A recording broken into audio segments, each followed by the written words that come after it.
Et nous avons quand même matière à discuter ce soir, parce que mes amis, nous avons quand même un sujet assez vaste, assez dense. Donc quel est le but hein, de ce live? Eh bien déjà, c'est de découvrir l'oracle, découvrir aussi qui est derrière cet oracle. C'est aussi un live vraiment où on va partager ensemble notre avis. Alors je vais vous partager quelques petites recherches que moi j'avais faites. Et puis, à la fin du live, si vous le souhaitez, ceux qui le souhaitent, vous pourrez me rejoindre si vous voulez, monter, poser vos questions ou tout simplement discuter. On va se laisser un moment de libre parole pour pouvoir échanger, sur ce jeu ou sur la cartomancie en général, comme vous le voulez, comme vous le sentez. Bonsoir, bonsoir à tous ceux qui arrivent. Tu sais que je suis préparée. On se calme, on se calme. Donc ce soir, ce n'est pas un cours de cartomancie, ce soir, ce n'est pas un cours sur l'oracle de la triade, c'est vraiment la découverte, d'accord? On va vraiment essayer de découvrir ce jeu parce que, eh bien, figurez-vous que c'est un jeu quand même que l'on voit très rarement passer sur les réseaux. Alors oui, certains l'utilisent, mais l'utilisent finalement comme n'importe quel autre jeu divinatoire, juste en se basant sur les mots-clés, mais très peu l'utilisent, je leur jette pas la pierre, hein, évidemment, mais très peu l'utilisent vraiment dans son sens profond, son sens ésotérique et avec vraiment le symbolisme qu'il imprègne. Alors, l'oracle de la triade, tout le monde le connaît de vue. Ça, normalement, parmi vous, tout le monde le connaît de vue, même ceux qui ne l'ont pas, vous savez ce que c'est, vous l'avez déjà vu. Et c'est vrai que pour certains, les cartes peuvent paraître un petit peu euh, pas mystérieuse, mais un petit peu, voilà, un petit peu bizarre, un petit peu trop ésotérique, un petit peu trop inaccessible. Alors, on est d'accord, hein, c'est pas un jeu qui est friendly, hein, comme on pourrait dire aujourd'hui, c'est pas du tout friendly, pas du tout. C'est vraiment un oracle qui a son côté, alors pas non plus tranchant, il faut pas non plus abuser, mais c'est un oracle qui parle comme il doit parler, d'accord? C'est pas un jeu tout doux, c'est pas un truc qui va vous dire, voilà, ça va bien se passer, il faut que tu travailles ton enfant intérieur. Non, pas du tout, on n'est pas dans cette vibe-là. C'est un jeu qui est quand même très très exigeant, qui est très profond, et qui est construit par quelqu'un qui a quand même passé des années à étudier les symboles, qui a des années à étudier les mythes, les religions, la philosophie, et ça se sent, c'est retranscrit complètement dans le jeu, dans l'oracle. Bonsoir à tous ceux qui arrivent, bonsoir, bonsoir.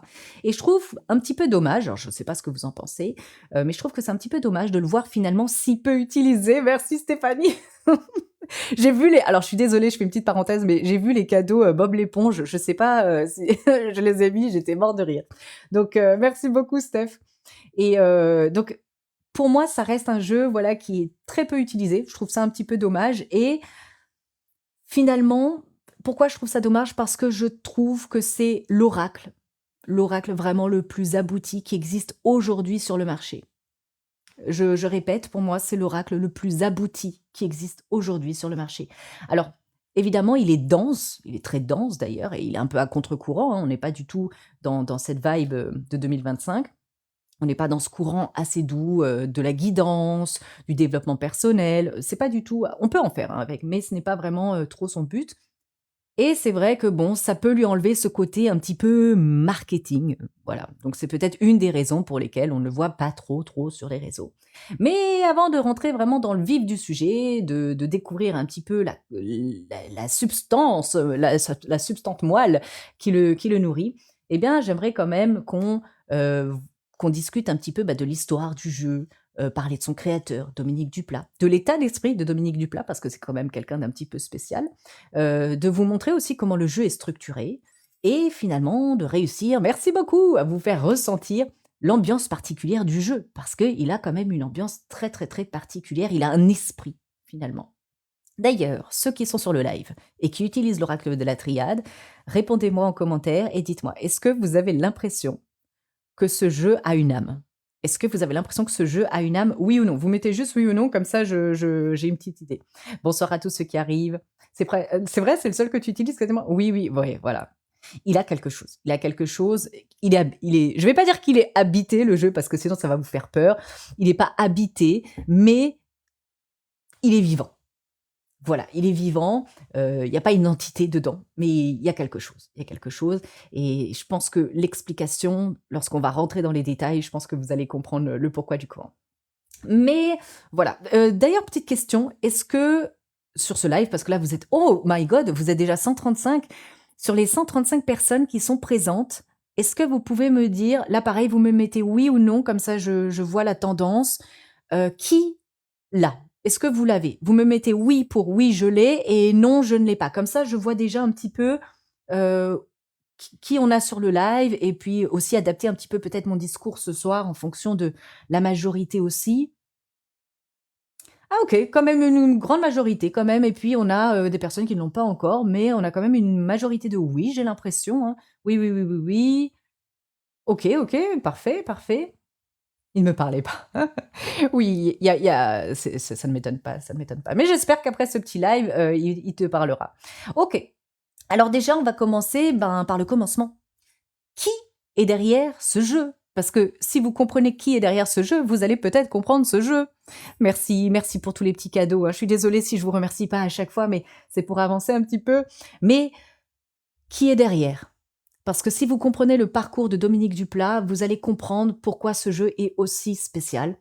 Et c'est assez fou parce que ce Dominique Duplat, eh ben, contrairement à beaucoup de d'auteurs d'oracles, hein, d'aujourd'hui, il s'est pas dit genre un matin, «Tiens, je vais me créer un jeu, je suis sûr que ça va marcher, je suis chaud patate», parce que finalement, c'est un petit peu le cheminement logique ou on va dire le cheminement habituel. On a des cartomanciens, on a des voyants, des médiums qui, à un moment, se disent: «Bon, bah, voilà, aujourd'hui, je sens que je suis arrivé au bout avec les jeux que j'utilise. Je souhaite créer mon jeu et le donner aux autres».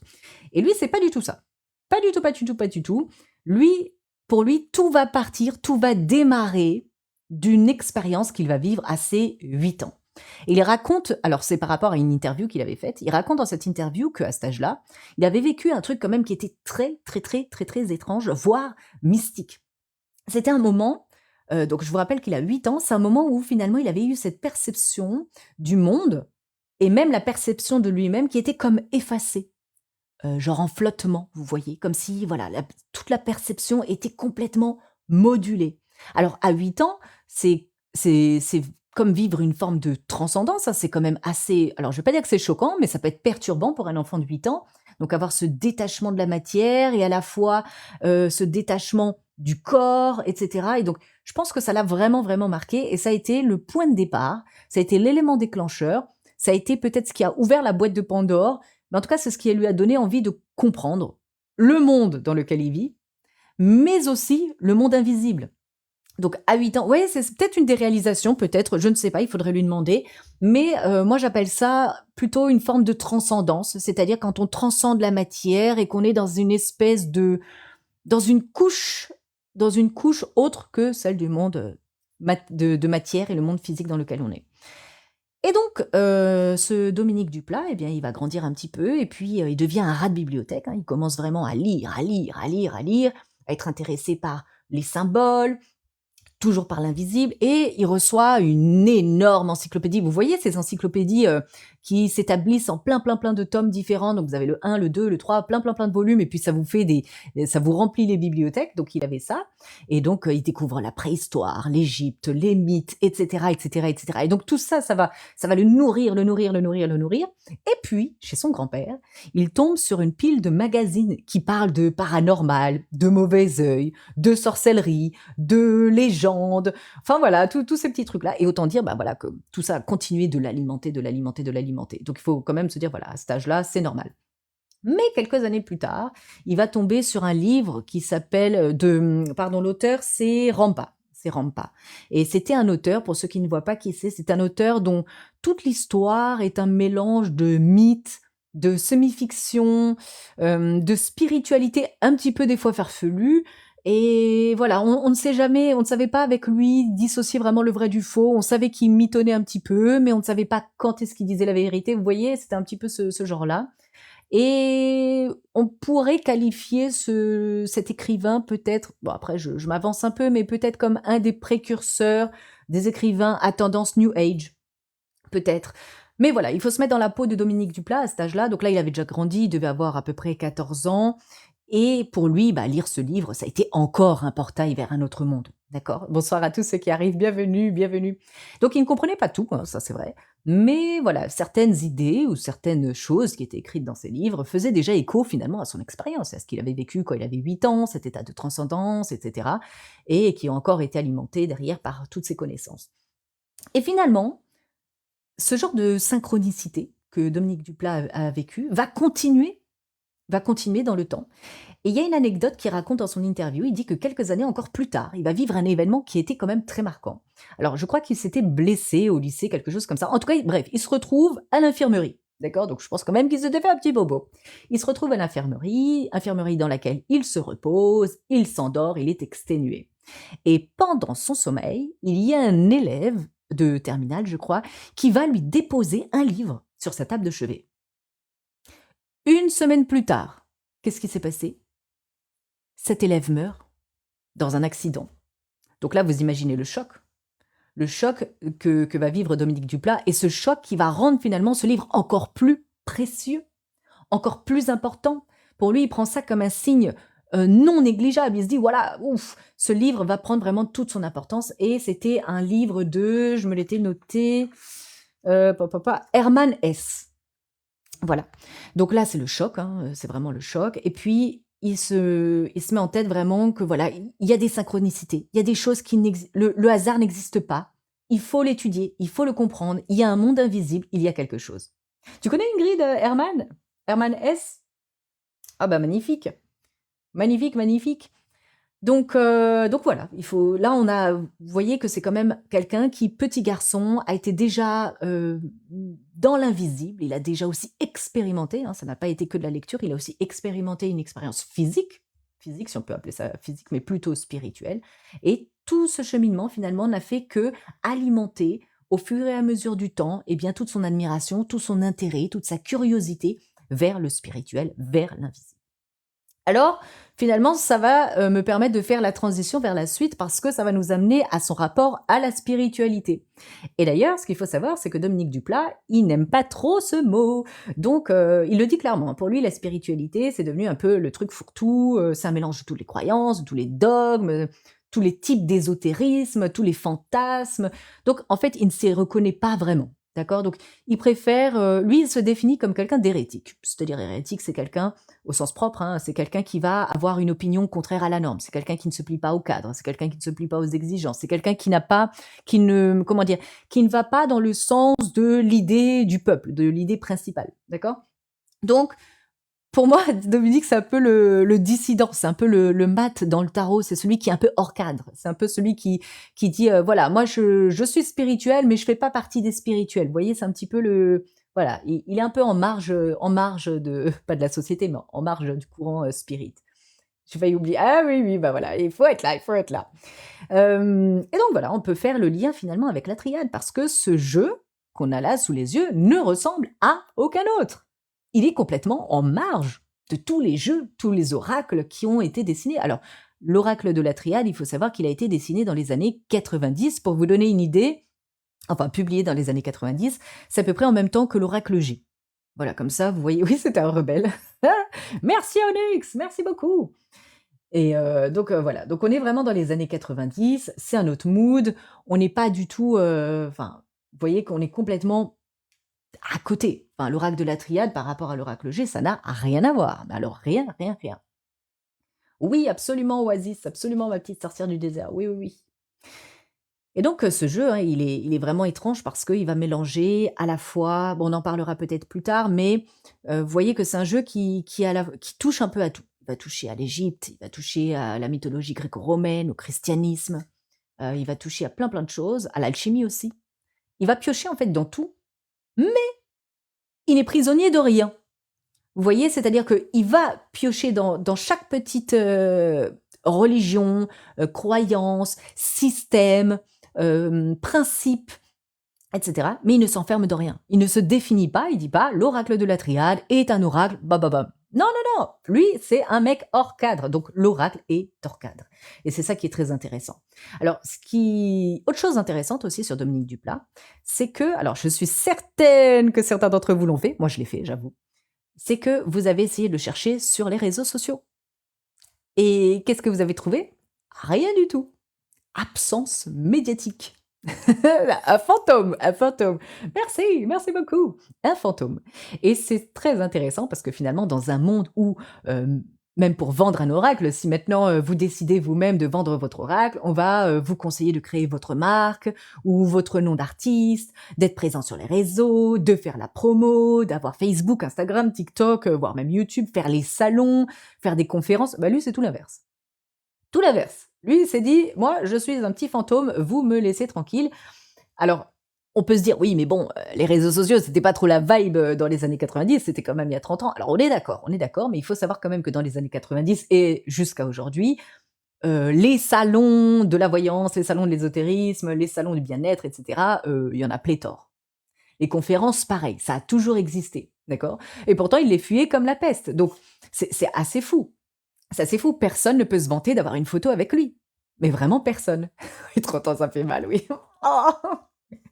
Bon, mais et c'est pas son vrai nom certainement. Oui, je pense que c'est aussi un nom d'emprunt, effectivement, effectivement. Oui, le personnage est très, très intéressant. Moi, j'adore. C'est pour ça que je me suis dit: «Il fallait quand même que je vous en parle» parce que plus vous allez découvrir qui il est, plus vous allez comprendre le jeu. D'accord? Alors d'ailleurs pour en revenir merci! Merci beaucoup! Pour en revenir d'ailleurs à l'époque où il a créé l'oracle, il faut savoir une chose, c'est que Dominique Duplat, il était super jeune, il était tout juste majeur. Et à cette époque-là, dans les années 90, quand vous aviez, autour de 18 ans, on ne vous prenait pas au sérieux. Encore aujourd'hui, ça irait, je pense, on a un peu évolué là-dessus, mais à l'époque, pas du tout. Et il raconte que il avait envoyé son premier manuscrit aux éditeurs, en mentionnant du coup son âge, recalé direct. Recalé direct. On lui a dit: Nicht possible, désolé». Alors il a recommencé, il a refait une demande, il a renvoyé son manuscrit en supprimant son âge et devinez quoi? Contrat signé en un mois. Donc dès que le jeu sort, donc il est ça y est, il est prêt, on le signe et cetera et dès que le jeu sort, il faut savoir que ça a été un succès instantané, mais instantané. Le public, il adhère tout de suite, tout le monde l'achète, tout le monde l'utilise, tout le monde l'adore. Et alors cerise sur le gâteau pour, Dominique qui adore l'invisibilité, c'est que son éditeur n'a même pas besoin de le mettre en avant parce qu'il a tellement de succès le jeu, qui se fait, que le jeu fonctionne par le bouche à oreille. Il y a même pas besoin de faire d'interview, il y a pas besoin de faire de promotion, il y a pas besoin de faire de conférences, il y a besoin de rien. Incroyable, incroyable. Donc finalement, bah, ça arrange tout le monde, ça arrange tout le monde. Merci pour les cœurs, merci pour tout. Donc finalement, il se dit: «Bon, bah, moi, tant que vous ne me voyez pas, c'est parfait parce que» alors pourquoi? Parce qu'on pourrait se dire: «Oui, mais bon, est-ce que Dominique Duplat est un grand timide? Est-ce qu'il a pas envie de se montrer parce qu'il est timide?» Eh ben, pas vraiment, pas vraiment, parce qu'il explique aussi son positionnement. Il dit clairement, il dit: «J'ai pas envie de devenir une figure dans l'ésotérisme». Il a pas envie de devenir quelqu'un, il a pas envie de devenir un gourou, il a pas envie de devenir, quelqu'un de connu.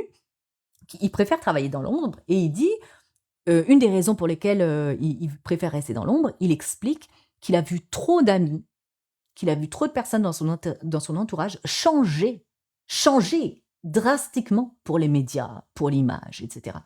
Donc je pense qu'il y a des petites balles perdues qui sont lancées à des personnes qu'on peut deviner, parce que quand on comprend, à quelle époque c'était et cetera. Mais il dit en gros, voilà, il y a des gens qui ont perdu la boule, pour les médias, qui ont perdu la boule pour être dans des magazines, qui ont perdu la boule pour, être les number one dans les conférences, dans les salons. Il a pas envie de ça. Il a pas envie de ça. Et oui, le jeu se vend tout seul, tout seul. Bonsoir à tous ceux qui arrivent, bienvenue. Et il le dit lui-même, il dit: «Moi, je voulais vraiment que le public s'intéresse à mon travail et pas à moi». Et il voulait pas tomber en fait dans le délire du petit génie, parce que rappelez-vous, il est tout juste, majeur, pardon. Donc il s'est dit: «Voilà, moi je veux pas passer pour le petit génie, de l'ésotérisme, qu'on va exhiber comme une bête de foire». Merci Marisa! Voilà, donc il s'est dit: «Voilà, moi je préfère rester dans l'invisible, je préfère que mon âge ou que mon apparence ne prennent pas le dessus sur le travail». Parce que si, mettez-vous dans la tête de l'époque. Si on apprenait qu'un gamin de 18-19 ans avait produit ça, est-ce qu'on l'aurait pris autant au sérieux que si on avait su que c'était quelqu'un qui avait 50 ans, 60 ans?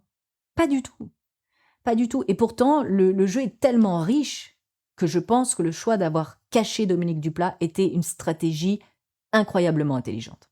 Incroyablement. Oui, il aurait été probablement aussi harcelé, absolument. Merci! Stéphanie, elle m'a mis 80 petits bobs. Merci, merci beaucoup. Merci, c'est adorable. Donc, l'idée, c'est que finalement, vous comprenez que tout. Oh, merci, merci, c'est gentil. L'idée, c'est vraiment ça. C'est vraiment de se dire que finalement, le fait de cacher l'âge, c'était une manière de protéger tout le travail, toute la densité qui se cache dans ce jeu.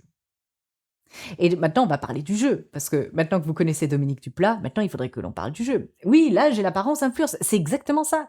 Et donc, finalement, ça a été, enfin, je trouve que ça a été un coup de génie de dire, on le cache. On le cache, on le cache. Et oui, extrêmement jeune, et vous vous rendez compte du travail. Donc, maintenant que vous savez un petit peu qui est Dominique Duplat, eh ben, on va pouvoir parler un petit peu de l'oracle de la triade en tant qu'oracle, parce que on pourrait se dire que ce jeu, bon bah voilà, Dominique Duplat, c'est un petit peu un génie, qui s'est mis au travail et bim bam boum, tac tac tac, l'oracle est né. Non, pas du tout. Il faut savoir que ça a été quand même une très très très longue phase préparatoire. Et au départ, sachez-le, au départ, Dominique, vous savez ce qu'il voulait faire? Ah, vraiment au départ, hein. Sa volonté première, c'était de créer, de dessiner une nouvelle version du tarot de Marseille. Ça, c'était vraiment au départ. Au départ, il voulait créer une nouvelle version du tarot de Marseille. Et donc, il étudiait à fond le symbolisme, l'histoire des religions, l'ésotérisme, il était tellement là-dedans. Et puis d'un coup, il s'est dit, mais pourquoi pas faire quelque chose avec tout ça? Et il s'est dit, bon ben, si je fais un tarot, est-ce que ça vaut vraiment le coup? Enfin, ça n'a pas de sens, vous voyez, parce qu'on a autant quelqu'un qui est totalement, merci Phil, on a quelqu'un qui est totalement absorbé par le symbolisme, par l'histoire, par la mythologie, par les trucs, et de l'autre côté, il dit, je vais faire un tarot. Ça colle pas. Il y a un petit bug parce que le tarot, c'est déjà quelque chose qui est très codifié. Et il dit, si j'avais fait un tarot, bah, finalement, j'aurais juste rajouté une nouvelle version d'un jeu qui existe à toute une longue lignée de tarot. Donc, aucun sens. Il n'y a pas de sens. D'accord? Il aurait juste repeint, redessiné. Mais un système qui existe déjà, avec ses codes, avec sa structure. Donc, il n'aurait pas pu mettre toute sa patte. Et toutes ces recherches qu'il avait faites n'auraient servi à rien. Si c'est redessiné, il n'y a pas d'études. Pour Nadir, je pense que c'était le plus simple, puisque Nadir, c'est l'inverse du zénith. Bonsoir à tous ceux qui arrivent. Bienvenue Miguel, bienvenue. Il a bien fait de ne pas le faire. Exactement. Et je suis du même avis que toi d'ailleurs. Et donc, continuons, parce que finalement, donc, il se dit, bon, je laisse tomber le tarot. Cette idée n'est pas oufissime. J'ai envie de faire quelque chose de mieux. Je n'ai pas envie de revisiter un ancien système. Je vais créer mon jeu. Je vais créer mon jeu qui aura sa propre langue, qui aura son propre système, ses propres principes, son propre cadre. Et donc là, il va prendre une décision radicale et il va créer entièrement cet oracle de manière autonome avec un système qui est cohérent, complet, structuré, autosuffisant, il se suffit à lui-même, qui va se nourrir à la fois des traditions anciennes, mais aussi de toutes ces nouvelles découvertes, donc des découvertes plutôt modernes. D'accord? Quelque chose qui ne doit pas ressembler au tarot, qui ne doit pas non plus ressembler aux oracles de l'époque, parce qu'il fallait que ce soit quelque chose qui soit porteur à la fois d'ancienneté, mais aussi de modernité. Bonsoir à tous ceux qui arrivent, bienvenue. Et donc, il va se plonger à ce moment-là dans un travail absolument monumental. Et il dit qu'il a passé 3 ans à étudier son relâche, vraiment 3 ans. Il a étudié le symbolisme, l'histoire des religions, la numérologie, l'astrologie, les mythologies grecques, romaines, égyptiennes, mésopotamiennes, l'alchimie, la kabbale, tout ce qui est tous les systèmes initiatiques occidentaux, genre franc-maçonnerie, etc. Tout ce qui va toucher à la structure cachée dans les mythes, dans les récits, même dans la poésie. Donc il allait super loin, super loin. Et c'est quasiment un travail de thèse, hein, parce que là, en termes de quantité, c'est astronomique. Je ne sais pas si vous vous en rendez compte. C'est vraiment un truc de zinzin. Et donc là, à ce moment-là, d'ailleurs, attendez, parce qu'il faut que je vous montre le livre. Le livre qu'on a ici, donc maintenant il est blanc, hein, mais c'est exactement le même contenu. Et quand on parcourt finalement tout ce bouquin, on se rend compte en lisant, mais toutes les quantités de références, c'est un truc de fou. Moi, quand j'ai commencé à lire ce livre, je me suis dit, mais où est-ce qu'il m'emmène? C'est un truc de zinzin. Et chaque point, dès que je comprenais pas quelque chose, j'allais le chercher, mais ça part, alors on dirait que ça part dans tous les sens, mais pas du tout, c'est un truc de fou. Ta voix a changé, je sais pas si c'est le son par rapport à avant. Peut-être Miguel, après j'ai un peu mal à la gorge, donc je ne sais pas. Je ne sais pas. Hem, le bouquin, c'est une dinguerie. Oui, oui, oui, oui. Oui, oui, le livre c'est une folie furieuse, hein. C'est vraiment un truc de ouf. C'est vraiment un truc de ouf. Très, très bien construit. Il faut vraiment se prendre le temps de le lire, hein, ça, je le répète. Bonsoir Mimi. Mais voilà. Donc, on va laisser le livre de côté pour le moment. Je vais continuer à vous montrer un petit peu les cartes. Il faut vraiment que vous reteniez une chose. C'est que c'est un oracle qui a été construit, qui a été pensé, qui a été organisé comme un comme un nouveau système initiatique, comme un système initiatique moderne. Vous voyez? Donc, c'est quand même c'est pas rien que vous avez dans la main. Quand vous achetez la triade, ce n'est pas juste un jeu, c'est un système initiatique. On y reviendra un peu plus tard. Alors, il faut savoir qu'une fois qu'il a posé les fondations, il va se lancer du coup, dans la partie graphique, hein. Là, il faut commencer à dessiner et cette partie graphique, ça lui a pris 9 mois. C'est intéressant, 9 mois. 9 mois non-stop pour créer, pour dessiner, pour choisir les couleurs, les proportions, les lignes, les détails. Tout est pesé, tout est mesuré. Il ne laisse absolument rien au hasard. Vraiment rien. Tous les symboles, chaque nombre, tout est choisi par rapport à une fonction dans l'ensemble. Je répète, il choisit tout, les codifications, les couleurs, les numéros, par rapport à une fonction dans l'ensemble. Ça veut dire quoi? Chaque carte est une pièce d'un grand puzzle, puisque chaque carte a une fonction dans un ensemble. Vous tenez dans vos mains un puzzle, il faut juste remettre les pièces dans le bon ordre. Et d'ailleurs, dans une de ses interviews, il raconte que lorsqu'il avait passé, quand il avait dédié cette période d'illustration, etc., il dit qu'il y a un moment, quand il dessinait la carte, c'était la carte éternité. Bah, attendez, elle est là. C'était quand il dessinait celle-là. Donc, en fait, il commençait à dessiner, il dessinait, et à cette époque-là, il était plongé dans les fleurs du mal de Baudelaire. Vous vous souvenez, au lycée, on étudiait ça. Et à un moment, il y a 4 vers qui vont le percuter. Alors, je vais vous les lire parce que je me les étais notés. Les voici. La nature est un temple où de vivants piliers laissent parfois sortir de confuses paroles. L'homme y passe à travers des forêts de symboles qu'il observe avec des regards familiers. Et là, quand il lit ça, déclic. Revelation. Il comprend en fait que son jeu doit être comme ça, une forêt de symboles. Un jeu finalement où chaque carte va dialoguer avec les autres. Un genre de millefeuille où chaque couche va multiplier le sens de chaque carte. Vous voyez? C'est-à-dire qu'une carte n'est pas autosuffisante. Elle fait partie d'un ensemble, d'une globalité. Et il va raconter, du coup, que voilà, pendant que les heures qui ont suivi la lecture de ces vers, il s'est mis à écrire, à écrire, à écrire, à écrire, à noircir des pages, blablabla. Bla, bla, bla. Il faisait que écrire, écrire, écrire. C'est un truc de fou. Des pages et des pages et des pages. Des structures, des idées, des principes. Il commence à tout structurer. Et là, les choses commencent enfin à s'aligner. Éternité. Les choses s'alignent, quelque chose commence à prendre forme. Et tout ce qu'il a étudié finalement pendant des années va trouver sa cohérence, va trouver sa place. Et l'oracle de la triade peut enfin naître. Et c'est là, à mon avis, qu'on arrive à ce qui, selon moi, rend finalement ce jeu totalement unique dans le paysage divinatoire. Parce que il a une ambition aussi qui est multiculturelle, puisque comme vous l'avez vu, on a l'Égypte, on a le christianisme, le judaïsme, l'alchimie, la kabbale, la franc-maçonnerie, l'astrologie. On a plein de choses. D'accord, même de la psychologie. Je crois qu'il y a même la philosophie de Jung. On en retrouve aussi la psychologie archétypale. Enfin, c'est ultra, ultra riche. Mais il faut pas tomber dans le piège. Il faut pas se dire, oh, le mec, il a fait un patchwork fait à l'arrache. Non, non, non. Chaque symbole, chaque référence, chaque détail a été intégré dans un truc, dans une globalité, dans un ensemble cohérent. Et c'est devenu un langage unique, unifié. D'accord? Et c'est ça qui fait finalement que la triade, elle peut parler à tout le monde. Le vif d'or. Elle peut vraiment communiquer avec n'importe qui.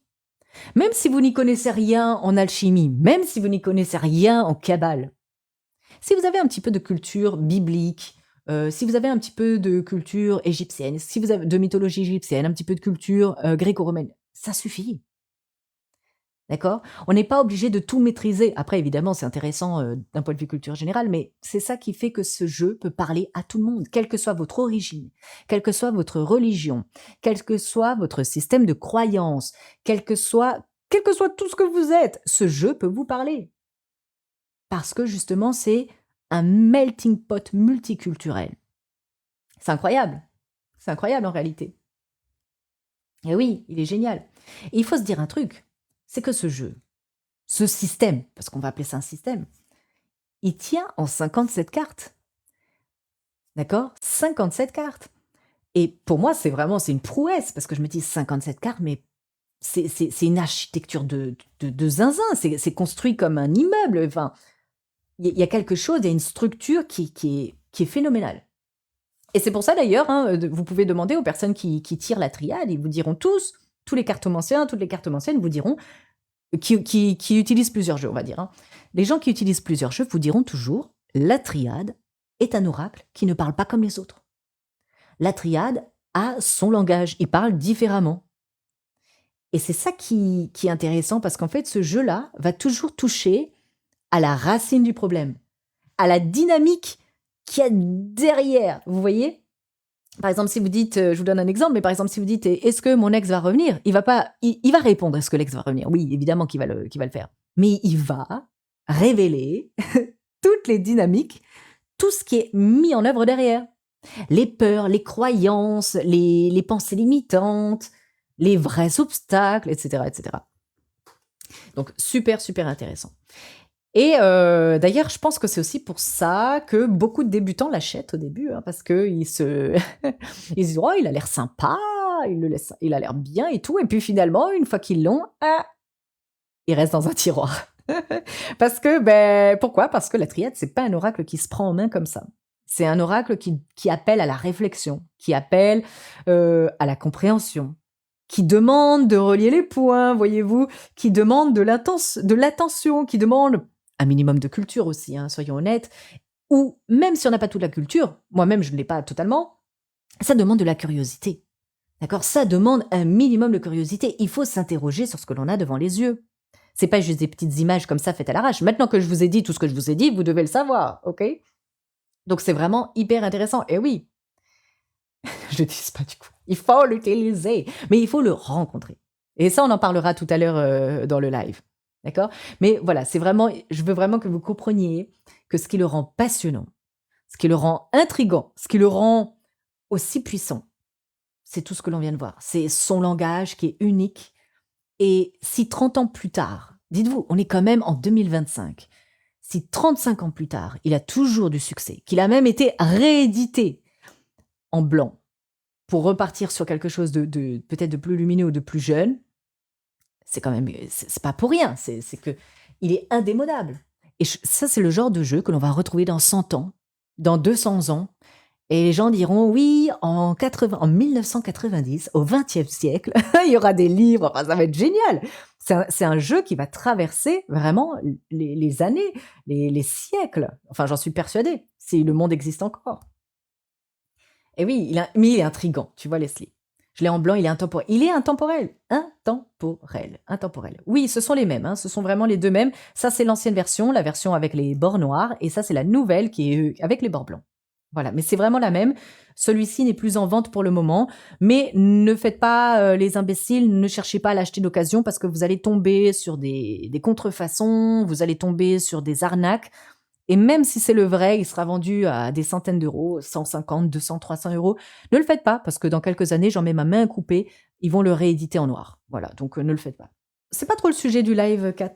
J'ai cherché le noir, oui. Donc ne le cherchez pas, achetez le blanc, d'accord? Et dès que le noir sera réédité, vous le rachèterez en noir. Alors, maintenant, mes amis, on va parler d'un sujet quand même qui est très intéressant, parce que nous parlons depuis le début de l'oracle de la triade, mais dans son nom, il y a quelque chose de très important, ce mot-là, triade. Et je pense qu'on ne peut pas parler de l'oracle de la triade sans parler de ce qu'est la triade. Parce que en réalité, ce nom, pardon, il n'a pas été choisi juste comme ça pour le fun. C'est pas genre il s'est dit, ouais, comment je vais l'appeler mon jeu? Oh, Oracle de la Triade, ouais, c'est fun et tout. Non, pas du tout. Il s'est pas dit non plus, ah, je vais lui donner une petite vibe mystique, c'est pas ça. Je pense que la triade, c'est vraiment ce qui va résumer, mais littéralement, hein, toute la structure du jeu, toute sa philosophie, toute sa manière de parler, tout son système. Et comme vous le savez, le chiffre 3, ça fait partie quand même de beaucoup, beaucoup de traditions. C'est un chiffre qui est un chiffre moteur, c'est un chiffre qui est créateur. On va le retrouver dans les mythes, dans les religions, dans les récits, même dans l'architecture sacrée, on va le retrouver. Le 3, c'est un petit peu, pour ceux qui se demandent, c'est un petit peu le chiffre de l'accouchement, du mouvement, de la créativité, de la dynamique. Alors autant le 1, c'est l'unité, le jeu, le moi. Merci Roca. Le 2 représente souvent la dualité, parfois même une tension. Merci beaucoup. Et le 3, c'est quoi? C'est ce qui vient résoudre cette tension. C'est ce qui vient transcender cette dualité qu'on avait dans le 2. D'accord?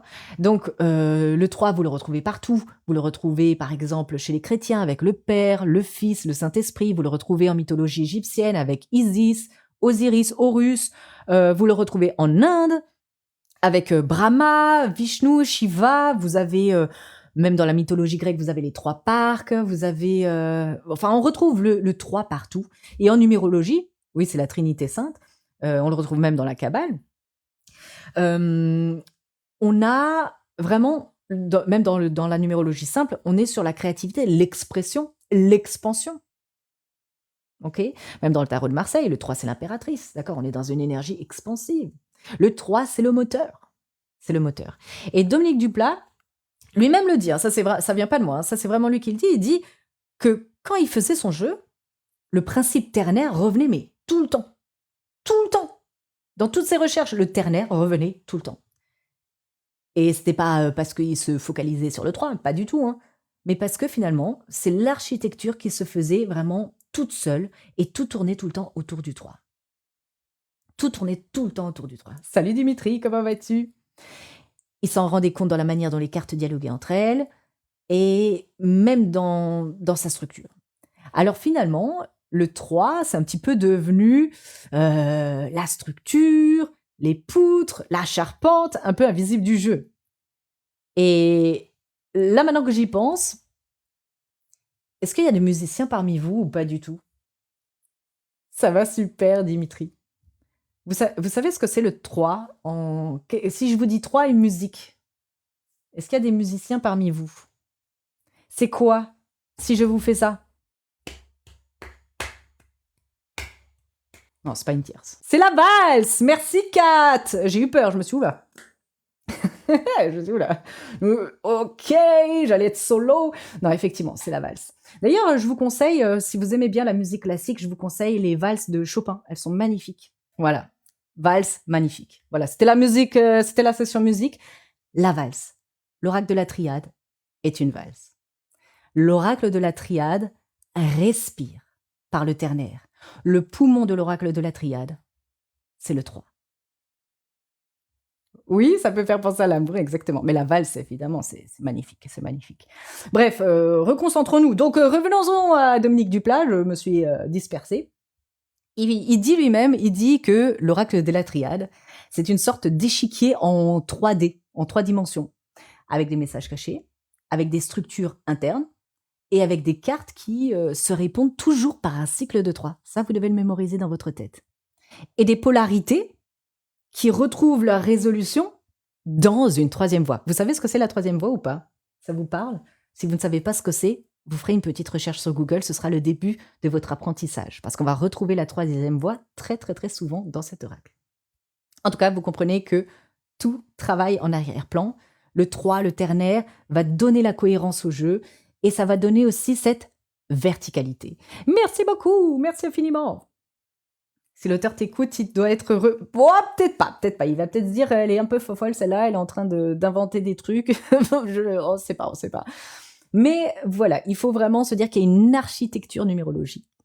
Et oui, le 3 règne dans la nature minérale, végétale et animale, absolument, mais oui. Totalement. Le 3, il est partout dans la création. Voilà, partout.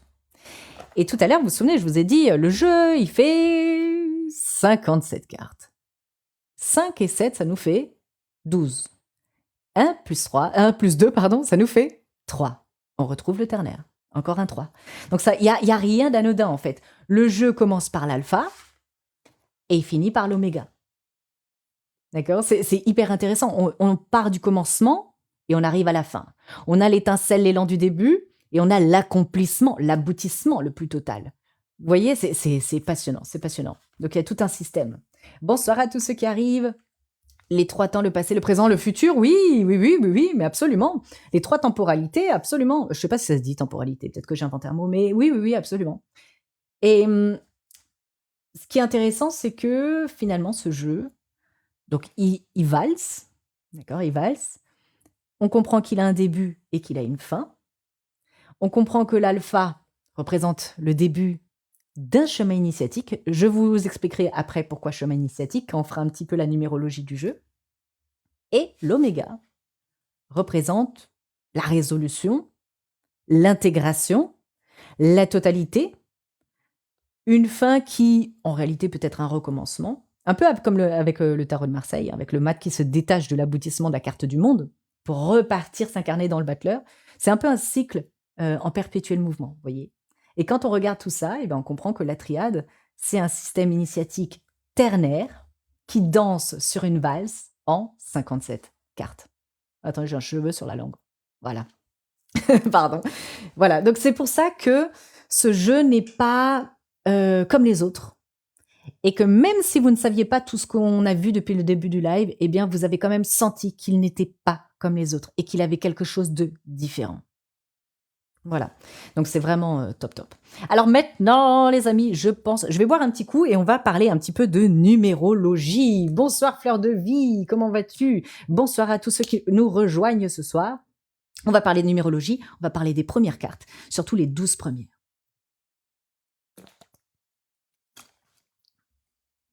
Ah! Alors, il y a une interview de lui. Une interview que vous pouvez retrouver sur Internet sans aucun problème. Ça existe. Fleur Vivi qui a vérifié. C'est bon, temporalité, ça existe. C'est bon, tu peux l'utiliser. Quelle différence entre le noir et le blanc? Aucune. Ce sont vraiment les mêmes jeux, les mêmes dessins, la même qualité. Tout est pareil, tout est pareil. Alors, on continue avec maintenant la structure de la triade. Alors, architecture numérologique, on en a parlé tout à l'heure. On sait que Dominique Duplat ne s'est pas juste contenté de mettre des petits numéros comme ça au pif. On sait que tout a une signification. Et d'ailleurs, ce qui est très intéressant, c'est qu'il a même sa manière de l'expliquer. Et quelle que soit la carte que vous allez choisir, vous allez toujours avoir une explication numérologique. D'accord? Le nombre 4 représente la nature et ses cycles. Vous avez toujours une explication. Et ça, c'est passionnant. Parce qu'on comprend que tout a été réfléchi. On en revient toujours, évidemment, à la structure, à la cohérence du système, au fait que chaque carte est une pièce d'un puzzle, que tout s'imbrique, d'accord? Et que la numérologie, en fait, est intégrée dans le système. C'est pas quelque chose qui a été rajouté post-production. C'est vraiment un truc qui fait partie de l'essence, de l'ADN du jeu, d'accord? Et donc, maintenant qu'on va parler numérologie du jeu, alors je tenais quand même juste à vous préciser qu'il n'y ait pas de malentendu entre nous.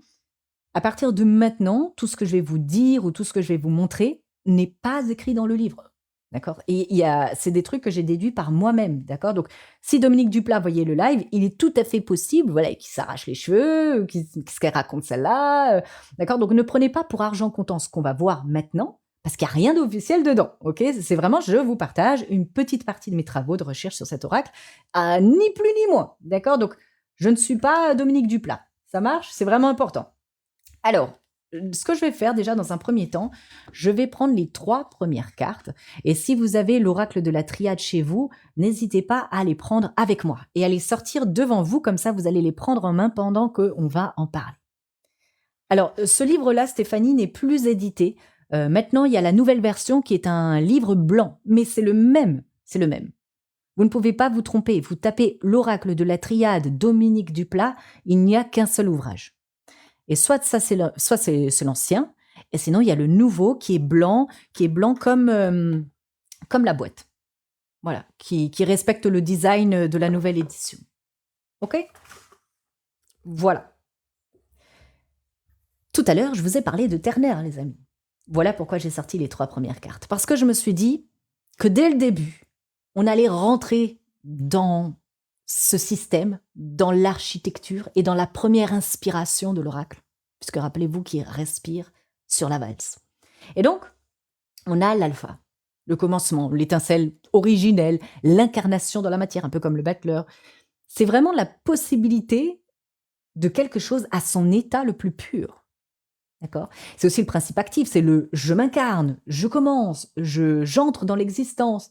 C'est le 1, c'est le divin. Ceux qui font de la numérologie, vous savez à quel point le 1 est divin. C'est quelque chose qui est positif, qui est dans l'énergie de quelque chose qui veut s'étendre. Alors pas comme le 3, hein, évidemment, mais qui prend conscience qu'il est un tout, qu'il est une globalité, qu'il est un système à lui tout seul. Ouais, l'ultime, exactement. Et une fois qu'il s'est incarné et qu'il s'est dit ouais, ça y est, je commence, youhou, bim, isolement. Deuxième carte, ça y est, les problèmes commencent. C'est la première contraction. L'alpha, c'était déjà une expansion, je suis tout. Et l'isolement, c'est la première contraction. Et bim, d'accord? Donc c'est la première prise de conscience, c'est la première séparation, on est dans la dualité de la solitude, d'accord? On prend conscience, je suis seul face au monde, il y a moi, il y a les autres. D'accord? Donc il y a déjà cette compréhension qu'on n'est plus seul. OK? Et là, qu'est-ce qui se passe? On a le 3 qui arrive. On a le 3. Et vous vous souvenez de ce que j'ai dit tout à l'heure? Je vous ai dit que le 3, c'était toujours celui qui venait un peu résoudre les problèmes. D'accord? C'est celui qui va montrer la sortie de la tension. Et le 3, c'est évidemment, c'est le triangle, la Trinité, vous l'avez reconnu, c'est l'œil qui voit tout, l'œil omniscient, c'est Dieu. Mais ici, c'est vraiment la synthèse, c'est la création, c'est l'ouverture du chemin. Et rappelez-vous que le 3, c'est piou, piou, pardon, c'est le moteur, d'accord? C'est toujours l'énergie qui va tout débloquer et qui va restructurer la dualité. Et donc, ce ternaire-là, vous allez le retrouver absolument partout. Partout, partout, partout, partout, partout. Mais là, je vous laisserai le découvrir. C'est peut-être rien à voir, mais ça m'a fait penser à la naissance d'un bébé. Oui, oui, oui, tout à fait, tout à fait. Alors, on va essayer d'aller un peu plus loin. On va essayer d'aller un peu plus loin, on va faire peut-être un petit peu de place. Hop. Parce que maintenant, il me faudrait les 9 premières cartes.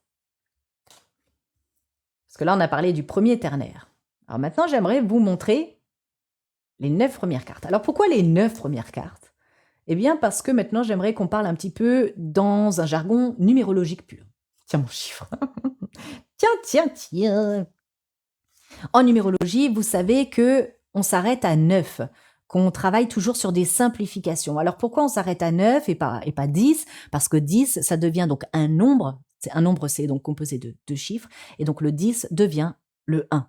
1 plus 0 égale 1. Donc en numérologie, on va toujours travailler avec du 1 jusqu'au 9. Et après ça recommence. C'est toujours un cycle de recommencement. Exactement, comme un cycle. Oui. Exactement. Alors en numérologie, comme de 1 à 9, ça représente un cycle complet, c'est la raison pour laquelle je voudrais un petit peu vous présenter cet ordre-là. On avait dit que l'alpha, c'était la naissance d'un chemin, le début d'un cycle, quelque chose qui s'initie, une étincelle. Le 2, vous vous souvenez de ce que j'ai dit? Prise de conscience de la dualité. Ah, je suis pas seul, il y a moi et les autres. On se sent seul, on se fracture, coupure. Avec le 3, on se réorganise, on a une nouvelle vision. On a une première aussi restructuration. Arrive ensuite le 4. Je me suis restructurée, je vois les choses différemment, mais il arrive, oh non, le 4, le mensonge. Confrontation aux illusions, les auto-illusions, hein, celles qu'on se fait soi-même, au doute, aux faux semblants, mais de nous-mêmes, c'est toujours pas les autres, d'accord? Et à ce moment-là, une fois que je me suis confrontée à mes illusions, à mes auto-illusions, à mes doutes, arrive l'eau. Arrive l'eau. Et l'eau, c'est la plongée dans l'inconscient, dans les émotions. Alors, c'est très fécond, l'eau, hein, c'est vraiment la fécondité par excellence, mais c'est aussi la passivité. Ce qui peut créer parfois un petit peu plus de confusion.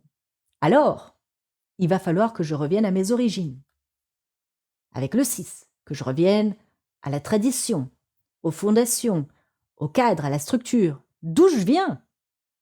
D'accord? C'est ce que va m'apporter la carte la carte racine.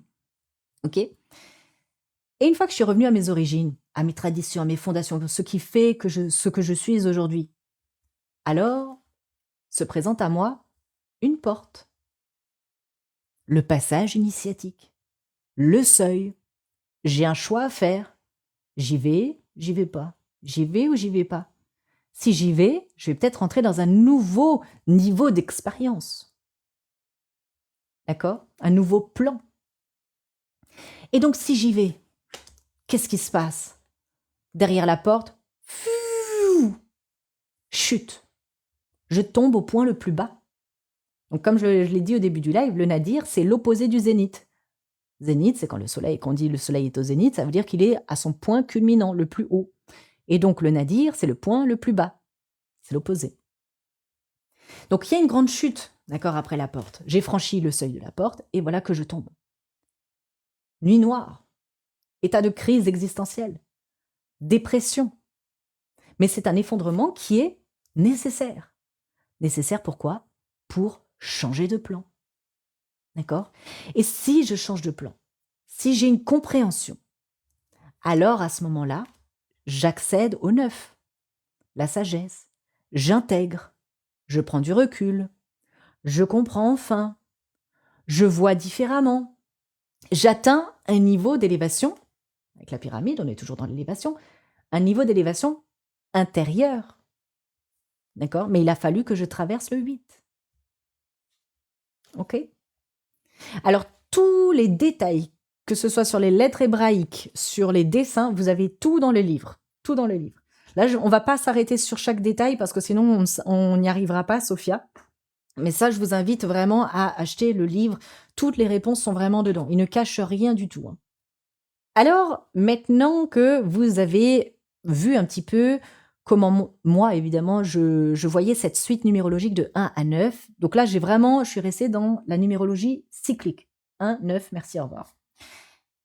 Mais je vous ai dit tout à l'heure qu'on respirait en ternaire. Et je me suis dit, non, non, non, ça va pas jusqu'à 9. Même si je sais que tout est fait par 3. Il faut que j'en rajoute 3 autres. Parce que le 12, c'est la Trinité. 1 plus 2 égale 3. Donc je me suis dit, ok, alors il faut que j'aille jusqu'à 12. Attendez, je vais vous les mettre, je vais les garder en main. Il faut que j'aille jusqu'à 12, ok? Et à ce moment-là, j'ai essayé de reprendre vraiment tout dans son ensemble. Je me suis dit, si ça se trouve, en fait, il me faut 4 lignes de 3, parce qu'on a les 4 éléments qui vont diriger vraiment la Trinité. Parce que finalement, le 4 x 3, c'est comme le pendu dans le tarot, c'est cet état où on a le pied entre les deux mondes. Ok? Donc, si je reprends rapidement, je ne vais pas vous saouler 100 ans avec ça. Je commence, étincelle de vie, intention initiale, je me mets en route, pam. Deuxièmement, bim, je suis séparée, je réalise que je suis pas seule, d'accord? Je commence à me retrouver aussi seule face à moi-même, parce que du coup, je m'isole. Donc, je comprends qu'il y a la dualité, il y a moi et les autres, mais je m'isole. Ensuite, le 3, on avait dit quoi? Que c'était la réorganisation, la reconstruction, la réorientation, une nouvelle vision, on change d'angle, on restructure le triangle. Et là, on comprend qu'il faut avancer. Avancer pour voir, avancer pour avoir une pensée de manière plus globale, puisque rappelez-vous, c'est l'œil, l'omniscient, celui qui voit tout, la clairvoyance. Ensuite, j'arrive dans le 4. C'est mes premiers obstacles intérieurs. Ouh là là, je me fais des illusions. Je tombe dans mes auto-mensonges. Ma vision est troublée. D'accord? Ma perception n'est pas super fiable. D'accord? Il faut que je distingue le vrai du faux. Est-ce que ce sont des voix que j'entends ou est-ce que c'est la réalité? Et ensuite, bim, je tombe dans le 5, dans l'eau. Je plonge dans l'eau, je plonge dans l'inconscient, c'est le flou, l'émotionnel, c'est trouble, les émotions remontent, je me sens envahie, etc., etc. Donc je traverse le monde qui est intérieur. Et le 5, pour moi, c'est le premier moment de vulnérabilité réelle dans la triade. Ensuite, j'arrive dans le 6, vous vous souvenez ce que je vous ai dit, avec donc les racines. Après toute cette confusion du 5, il faut que je revienne au fondement, à ma structure, à mes origines, à mes valeurs, à tout ce qui est stable pour moi, à tout ce qui me relie aussi à une tradition, à un cadre, à ce que mes parents m'ont appris, d'où ils viennent, etc. Un héritage spirituel, familial. Donc, je comprends en fait où est mon point d'ancrage. Donc, je sais maintenant d'où je viens et je sais vers où je vais. Salut Maureen! J'arrive à la porte, vous vous souvenez ce que je vous ai dit? Je suis ancrée, j'ouvre une porte s'ouvre. Passage initiatique. On m'invite à franchir un cap, on m'invite à franchir un seuil. Ah, je sais pas, j'y vais pas. Je vais vers l'inconnu ou je reste dans ce que je connais? Bon, j'y vais. Boum, je tombe. Je tombe, je tombe, je tombe, je tombe. Je tombe, je tombe, je tombe, jusque dans la noirceur la plus noire de l'univers. Le point le plus bas. Le vide. D'accord? C'est la plus grande épreuve intérieure, celle qui va demander un réel dépouillement. Donc je rencontre mon ombre. Je perds mes repères, j'ai pas de lumière. Et à ce moment-là, une fois que j'ai perdu tous mes repères, que je n'ai plus de lumière et que je dois me guider par mon intuition, que je dois comprendre les choses différemment, alors je vais pouvoir aller dans la sagesse. J'ai une compréhension profonde, je suis dans l'acceptation, j'ai la maturité, j'ai une lumière intérieure qui s'allume, d'accord? Un peu comme avec l'ermite du tarot. Il y a une forme de calme après la tempête, et surtout, j'en ressors grandi. Et si j'en ressors grandi, j'ai la carte de la réussite, la numéro 10. Et la carte de la réussite va me dire que ma sagesse porte ses fruits, que c'est une victoire qui est à la fois intérieure, mais qui va se manifester aussi dans l'extérieur. Je réussis, je m'accomplis, j'obtiens de la reconnaissance, je suis contente du chemin que j'ai parcouru. Arrive la tentation. Après le succès, les problèmes reviennent. Mise à l'épreuve, je suis tentée. C'est une épreuve du coup qui est morale, ok? Donc là, ça va être la guerre d'ego, mes pulsions, mon orgueil. Il faut se dire en fait que de toute façon, de manière générale, après chaque réussite, il y aura toujours un test. Vous serez toujours testé après une réussite. Et donc là, qu'est-ce que je dois comprendre avec la tentation? Je dois comprendre que tout n'est pas acquis, que je peux tout perdre. Oui, c'est toujours ça, Elikate. Et bim! Et si je résiste à la tentation, si je comprends que mon ego, c'est mon ego, que mes pulsions sont mes pulsions, etc., et que je n'y cède pas, alors j'atteins le sceau. J'atteins Dieu. J'atteins la totalité. Ok? Parce qu'avec le sceau, on est dans, comment on pourrait appeler ça? L'ordre cosmique. C'est le sceau divin. C'est la signature sacrée. Donc le système se referme de manière harmonieuse. On atteint un nouveau niveau peut-être d'équilibre, mais supérieur, d'accord? On est quand même là, on est là-haut, quoi. Donc là, je comprends quoi? Après tout ce chemin-là, je comprends la loi du monde.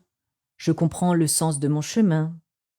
Et surtout, qu'est-ce qui se passe? Je vais incarner le divin. Ça vous fait des petits clins d'œil aussi au tarot, hein. Mais vous voyez que ça peut tenir la route, ce que je viens de dire, non? Je nais, je me sépare, je m'adapte, je découvre mes illusions, je plonge dans mes émotions, je retrouve mes racines, je franchis un seuil, je me casse la binette, je plonge dans la nuit noire de l'âme, j'en ressors sage et mature, je réussis parce que je suis forte, on me teste, j'accède au divin, à l'ordre supérieur. C'est un voyage initiatique complet, non? Je sais pas ce que vous en pensez. Vous pouvez me dire: «Non, non, meuf, tu délires», mais ça vous semble avoir un sens ou? Ouais? OK, bon, bah, c'est cool. Alors après, pour moi, ça ne fait aucun doute, on est sur un réel parcours initiatique. Et oui, et là, on a parlé que des 12 premières cartes. Los amigos, il y en a 57. Il y en a 57. Ah, j'ai vraiment mal à la gorge, hein. Je suis désolée si j'ai une voix très bizarre ce soir, j'ai vraiment un c'est pas un chat que j'ai dans la gorge, c'est je ne sais pas ce que c'est. Ah! L'heure du puzzle. Voilà, c'était l'heure du puzzle. Salut Sandrine! Donc là, on a vraiment parlé de la structure numérologique, hein. Du coup, au niveau de la numérologie, c'est pas comme le tarot. Non, non, non, non, non, rappelle-toi ce que j'ai dit au tout début. Merci! Ce que j'ai dit au tout début, c'est que Dominique Duplat, à la base de la base, il a dit qu'il voulait créer son système, avec les traditions anciennes, mais aussi avec toutes ses recherches modernes. Son but n'était pas de redessiner ou de recréer quelque chose qui existait déjà. Eh oui. Mais de toute façon, le chemin initiatique de l'âme, c'est quelque chose que vous retrouverez partout. Et d'ailleurs, quelle que soit la religion, la croyance, la mythologie, peu importe, vous le retrouverez partout. Partout, partout, partout, partout. Je vais boire un petit coup avant qu'on continue. On a déjà bien avancé hein, sur ma petite trame, on a déjà bien avancé, c'est bien. Là, on va parler un petit peu de comment il parle. On va parler un petit peu de comment il s'exprime.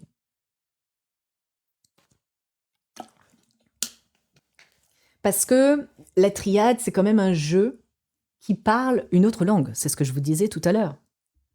Il parle la langue des symboles. Et c'est peut-être la chose la plus importante à comprendre quand vous achetez ce jeu. C'est que, merci. Il peut évidemment vous dire ce qui va arriver, d'accord? Est-ce que machin va revenir? Est-ce que je vais avoir mon emploi? Est-ce que je vais trouver un travail?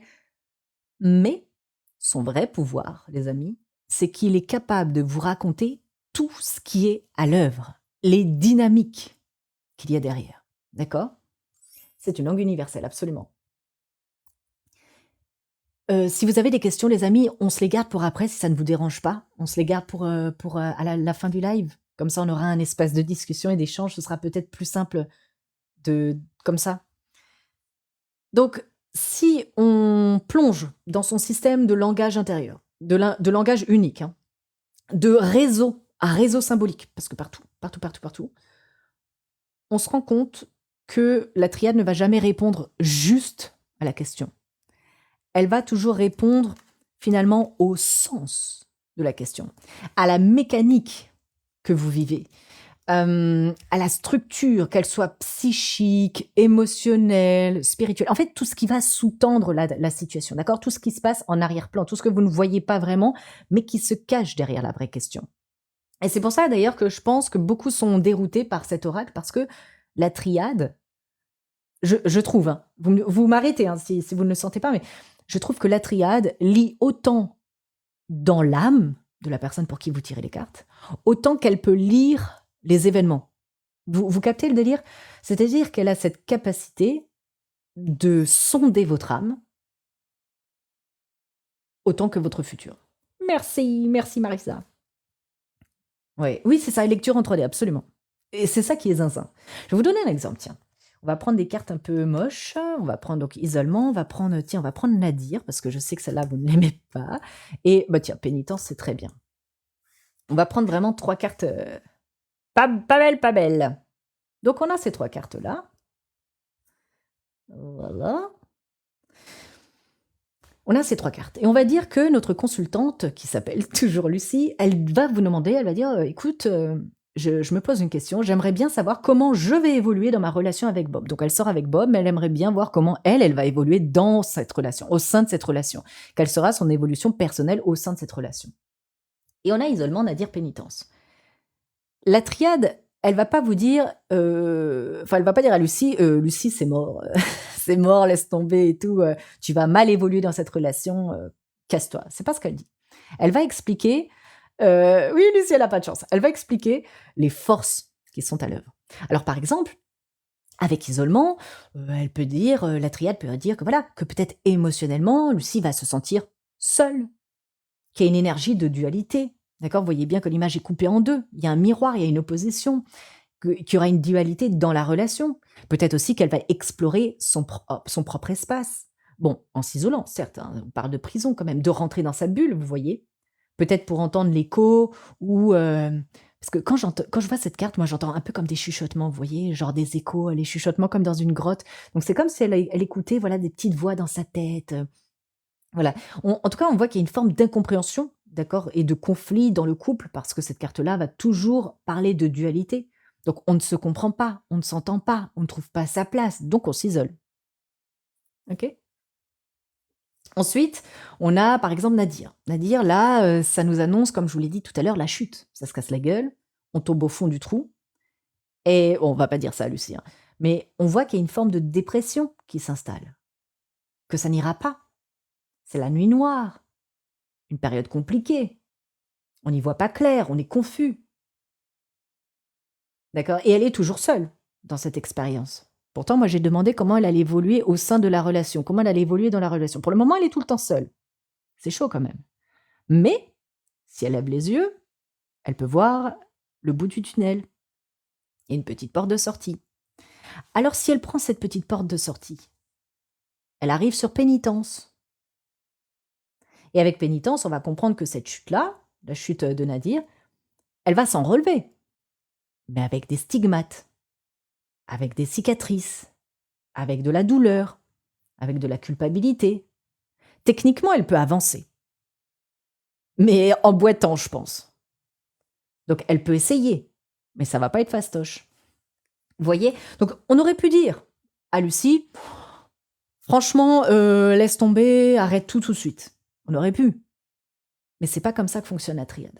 La triade, elle raconte quelque chose de beaucoup plus profond. On comprend les énergies qui sont à l'œuvre derrière chaque étape. On comprend que derrière, il y a de la culpabilité, il y a de la douleur. On comprend que cette relation est une relation dans laquelle peut-être elle se force, mais elle ne trouve pas sa place. C'est une relation dans laquelle beaucoup de questions et de doutes vont émerger.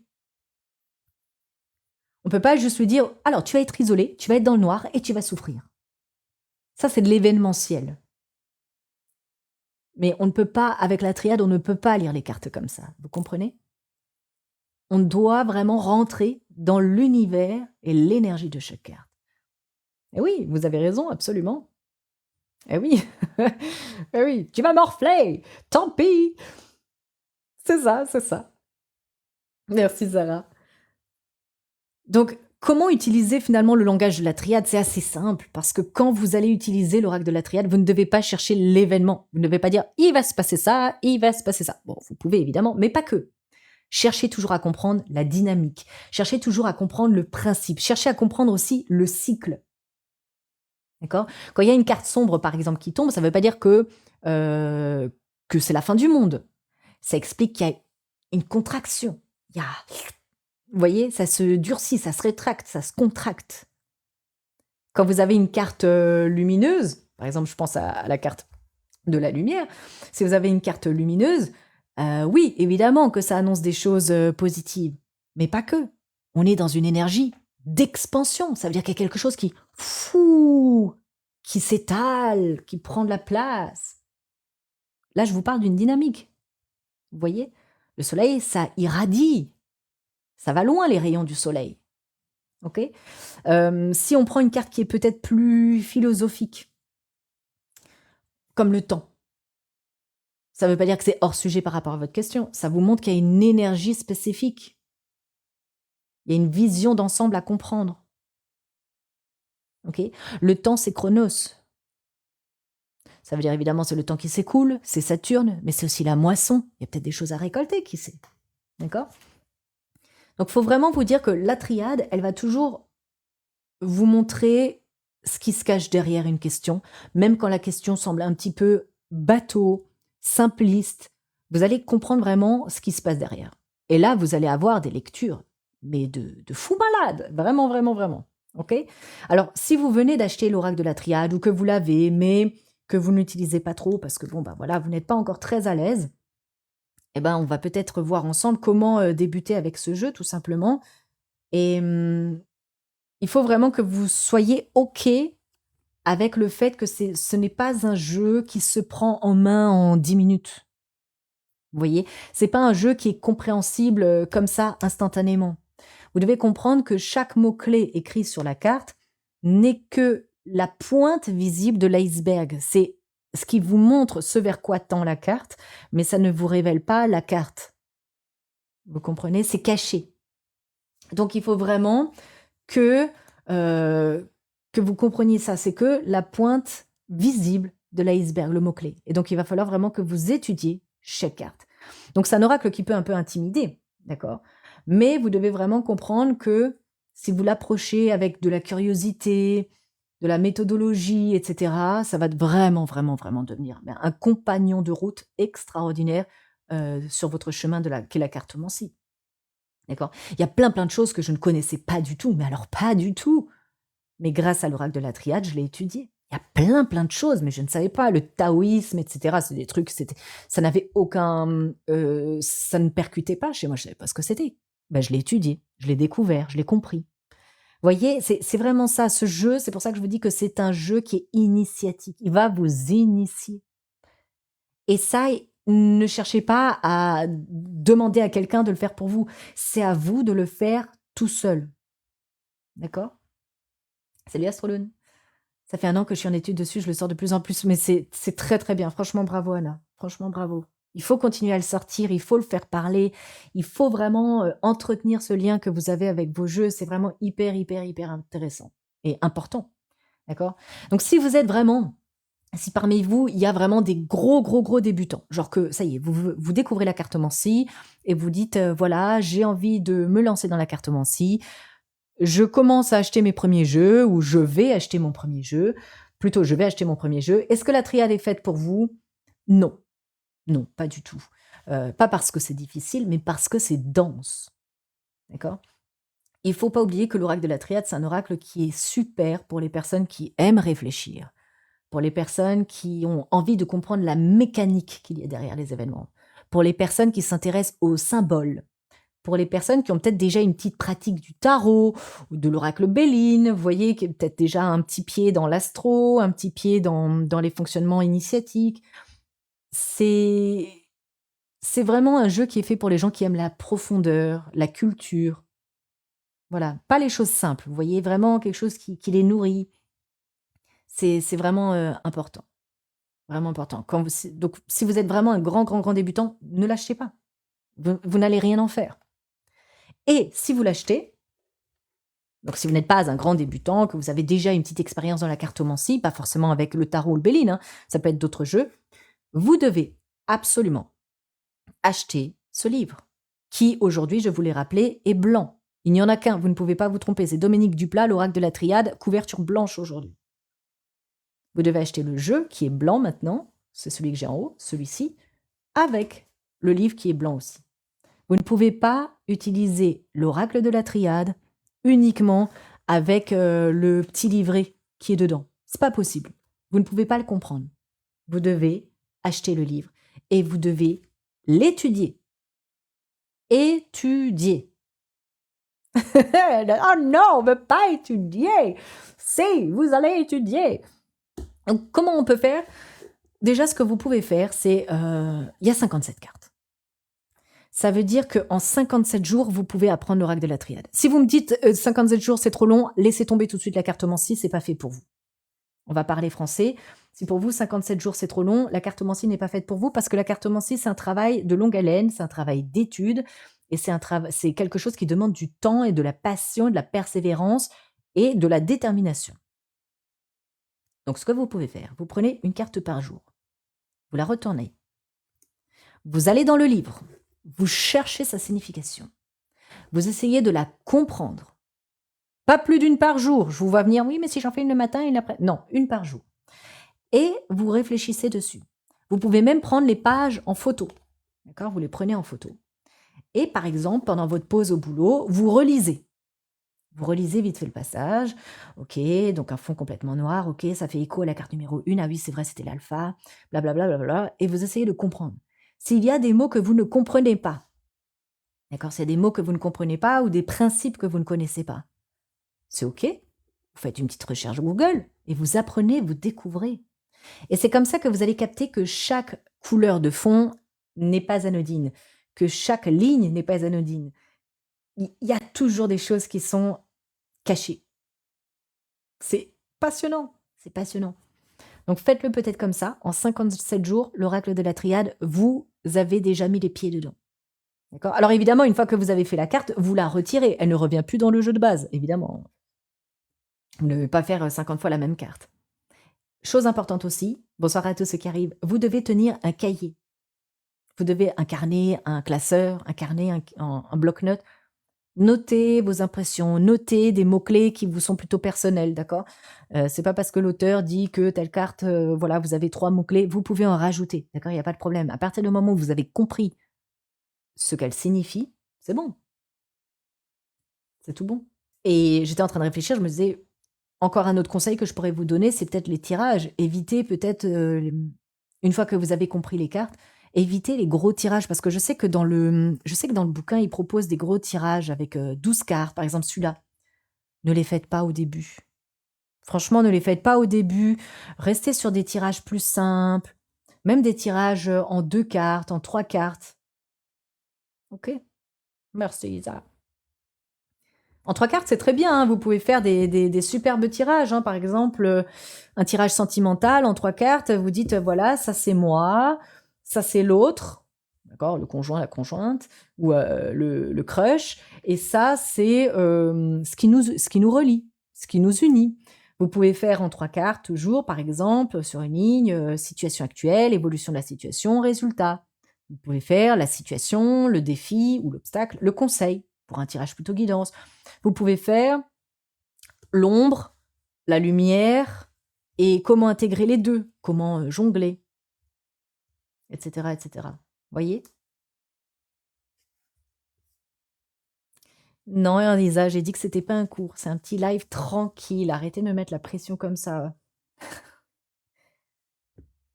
Alors les associations, ce sont celles du livre, hein, Kéline, donc il ne faut pas non plus, les apprendre par cœur, hein. C'est comme les livres d'association sur le tarot et cetera, c'est pas fait pour apprendre par cœur. C'est intéressant pour comprendre comment l'auteur est arrivé à cette idée-là. Comment si je prends la carte, par exemple la carte lumière avec la carte isolement, ça veut dire que les doutes et les craintes sont balayés, tu vois? Ça peut être intéressant. Mais surtout de comprendre. En fait, l'idée, quand vous avez des livres sur les associations, quel que soit le jeu, hein, que ce soit le tarot de Marseille, des associations du Béline, du Petit Lenormand, de la Triade, ce sont surtout des parties de livres ou des livres qui sont faits pour vous entraîner à comprendre comment l'auteur a réussi à associer ces deux cartes. Une fois que vous avez compris le mécanisme, vous pouvez le faire tout seul. Il n'y a rien à apprendre par cœur. Il faut interpréter aussi à notre manière. Oui, il y a aussi du ressenti. Mais de toute façon, ce jeu-là va déclencher chez vous, pour ceux qui ont déjà une certaine sensibilité intuitive, des flashs, des messages. Ça va aller très vite, très, très vite, très, très vite. Voilà. Je réfléchissais, est-ce que j'ai encore d'autres conseils à vous donner? Mais je ne crois pas. Je ne crois pas, je pense que j'ai tout dit. Débuter peut-être avec une carte par jour pour le lire, le prendre en photo, tenir un cahier, des petits tirages, pas 5 000 cartes au début. Ça peut être pas mal. Alors, bah, du coup ah oui, il est déjà tard et bah, dis donc, j'ai raconté ma life là. 20h24. On va passer aux questions, si vous avez des questions. Alors si vous voulez monter, hein, n'hésitez pas, faites votre demande, vous montez. Tu as déjà utilisé les 2, le noir et le bleu? Oui, j'ai déjà mélangé les 2 ensemble et tiré les 2 ensemble. Absolument, oui, oui, oui. Donc j'ai déjà fait les 2 ensemble en mélangeant et en fermant les yeux pendant que je tirais, pour pas voir, la différence au dos, évidemment. J'ai déjà fait en couverture, en page de couverture, en carte de couverture. Donc, 1er jeu, pop, pop, pop, par exemple, je mettais le blanc comme, jeu de base et après je recouvrais avec, le noir. Ça, j'ai déjà fait, ça marche très, très bien. Le livre, les amis, Google est votre meilleur ami, Oracle de la Triade, Dominique Duplat. Vous avez tous les et vous allez voir où vous pouvez l'acheter, d'accord? Moi, je l'ai acheté à l'époque, ça date, donc il faut que vous fassiez vos petites recherches. Donc Amazon, Fnac, Cultura, enfin la base. Le résultat, il est top, Kéline. Oui, oui, oui. Je voulais savoir, est-ce que celui-ci peut être un tirage à 13 cartes avec la carte bonus? Je voulais savoir, est-ce que celui-ci peut être un tirage à 13 cartes avec la carte... Alors, j'ai pas trop compris, mais tu peux faire un tirage à 13 cartes avec une carte bonus. Il n'y a pas de problème. Salut June! J'ai acheté l'oracle d'Alexandre pour samedi. Magnifique! Donc, je vous rappelle, samedi de 11h à 13h, on se retrouve avec Alexandre Mestruck pour le Petit Lenormand. C'était mon premier oracle et le grand tableau du Petit Lenormand. C'était mon premier oracle. Un oracle, pardon, il y a plus de 20 ans, ma fille a flashé pareil sur la triade, mais j'ai du mal avec. Ah! Et oui, il est incroyable. C'est vraiment un jeu qui est incroyable pour les personnes qui sont, vraiment passionnées d'ésotérisme. C'est vraiment vous ne pouvez pas passer à côté. C'est pas possible. Ce serait dommage de s'empêcher d'accéder à ce puits de connaissances et comme je vous l'ai dit, c'est un jeu qui est initiatique. Si vous travaillez avec, il va être votre, mentor dans votre chemin initiatique à vous. Voilà. Et oui, oui, vous le trouvez Google est votre meilleur ami, hein. Vous mettez le nom, Oracle de la Triade, Dominique Duplat, vous allez trouver et le jeu et le livre. Oui, tu peux l'utiliser pour le message du jour ou le message de la semaine ou le message du mois. Absolument, oui, oui, Miss Sissi, oui, oui. L'armoire complète de non-influence d'Alissa.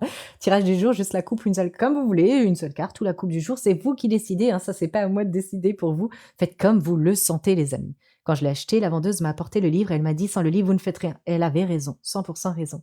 Je voulais me refaire un grand tableau ce week-end, ça tombe. Eh ben voilà, Elikette, donc grand tableau. On va le faire avec Alexandre le matin et puis après, tu pourras faire le tien.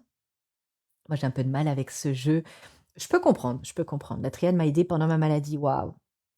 Mais c'est pour ça que je vous dis que, pour moi, ce jeu, il a un esprit, il a une âme. Elle avait raison. Bah oui, oui, peux-tu expliquer la carte? Non, on va pas faire d'explication de carte, les amis, parce que sinon on ne s'en sort pas. Vous avez un livre, tout est dans le livre. Je ne peux pas mieux expliquer que Dominique Duplat lui-même. Donc achetez le livre, lisez les significations des cartes, c'est vraiment mieux, c'est vraiment mieux. J'ai eu un gros coup de cœur sur ce jeu, bah oui, car tu as fait 12 cartes et savoir si la carte bonus, donc 13 cartes peut-être fait. Alors quand j'ai fait les 12 cartes, Maureen, c'était pour expliquer un point de vue que moi j'avais détecté dans l'oracle de la Triade. C'était pas un tirage, hein. C'était pour expliquer une histoire. Et il y a encore d'autres histoires cachées dans le truc, mais là, le but c'était vraiment d'être assez circoncis dans ce live parce que j'ai pas envie de vous endormir non plus et je voulais pas que ça devienne imbuvable sur la soirée. Je sais que le temps d'attention est à peu près sur un live de 1 heure. On a dépassé déjà les 1 heure, donc je sais que ça devient difficile. Je possède l'oracle de Babylone, la triade plus 20. Alors, l'oracle de Babylone est une contrefaçon. C'est la pire contrefaçon qui existe. C'est une daube sans nom, hein.